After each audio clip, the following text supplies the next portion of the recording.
Alors bonjour, je me présente Sylvain Lévesque de l'Association des garderies privées du Québec. Je suis président depuis près de 10 ans, dont membre actif sur le conseil d'administration il y a près de 15 ans.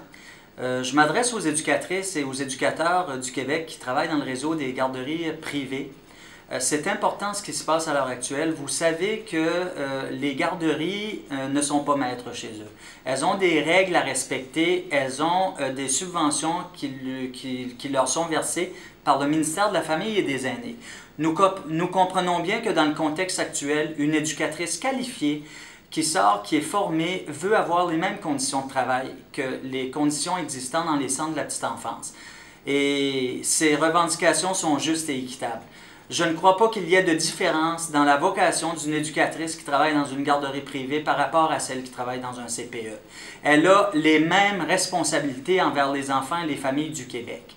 Pourquoi peut-on reconnaître à ce moment-là qu'il y a un écart de financement entre les deux réseaux, celui des garderies privées et celui des CPE?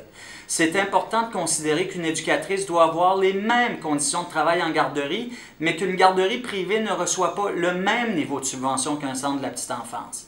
Alors, cette marche-là, le 15 octobre, elle est pour vous représenter comme éducatrice. J'ai moi-même été éducateur depuis plusieurs années. J'ai connu des conditions de travail médiocres dans le réseau. Je me suis battu et l'association s'est battue pendant des années pour améliorer les conditions de travail des éducatrices. Nous avons réussi en 2003 à décrocher un régime de retraite pour tout le personnel des services de garde éducatifs à l'enfance du Québec, alors que les syndicats et les CPE refusaient que nos éducatrices aient accès au même régime de retraite que celles des CPE. C'était inacceptable. On a encore un écart de financement aujourd'hui qui pourrait nous permettre de donner des meilleures conditions de travail aux éducatrices. On se bat pour obtenir du financement parce que comme patron, on n'est pas réellement patron. Le gouvernement détermine les subventions qu'on reçoit par jour, par enfant, et fixe notre tarification auprès des familles à 7 $ par jour. Donc, on ne peut plus, dans le contexte actuel, donner des augmentations. On ne peut plus donner des meilleures conditions de travail et la situation va empirer avec les années. C'est un appel à la mobilisation.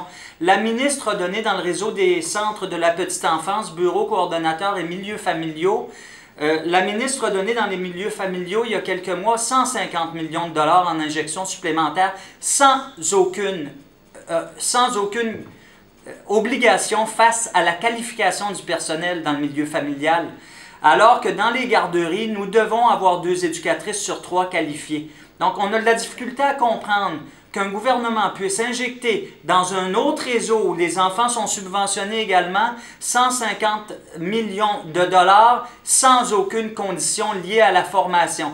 La formation, c'est la qualité. C'est le moteur, c'est la qualité d'un service de garde au Québec. Ça passe par vos compétences à vous, les éducatrices. Donc, il faut venir marcher avec nous dans la rue le 15 octobre. C'est important parce qu'il s'agit ici des ressources que les garderies vont pouvoir dégager dans les futures années pour mieux reconnaître votre rôle, pour mieux vous payer et pour vous donner des meilleures conditions de travail.